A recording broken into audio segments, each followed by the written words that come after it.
தற்போதைய அண்மை செய்தியை பார்த்து வருகிறோம். போலீசாருடன் அதிமுகவினர் வாக்குவாதத்தில் ஈடுபட்டிருக்கின்றனர்.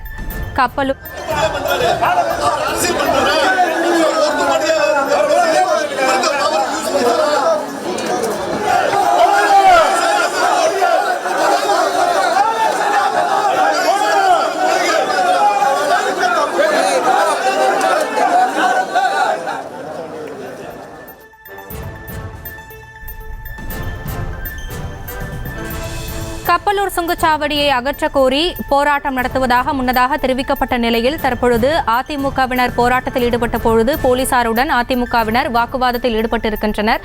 அந்த காட்சிகளையும் பார்த்து வருகிறோம். இது குறித்த கூடுதல் விவரங்களோடு இணைக்கிறார் எமது செய்தியாளர் விக்னேஷ். விவரங்களை வழங்கலாம்.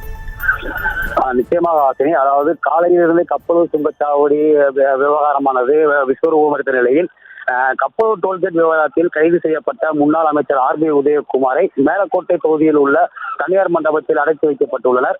இவரை பார்ப்பதற்காக முன்னாள் எம்எல்ஏ டாக்டர் சரவணன் மற்றும் போராட்ட குழுவினர் உணவு மற்றும் தண்ணீர் வழங்குவதற்காக வருகை தந்த போது அவர்களை உள்ளே அனுமதிக்க காவல்துறையினர் மறுப்பு தெரிவித்தனர்.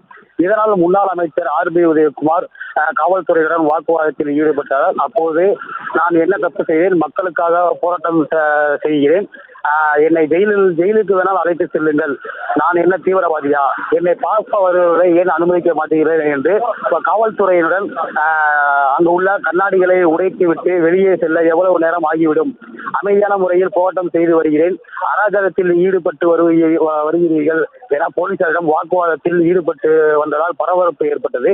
இதைத் தொடர்ந்து முன்னாள் அமைச்சர் ஆர்பி உதயகுமார் காவல்துறையுடன் வாக்குவாதத்தில் ஈடுபட்ட நிலையில் காவல்துறையினர் கட்டுக்குள் கொண்டு வருவதற்காக அவரை பார்ப்பதற்காக வந்த முன்னாள் எம்எல்ஏ டாக்டர் சரவணன் மற்றும் போராட்ட குழுவினரை உள்ளே அனுமதித்தனர்.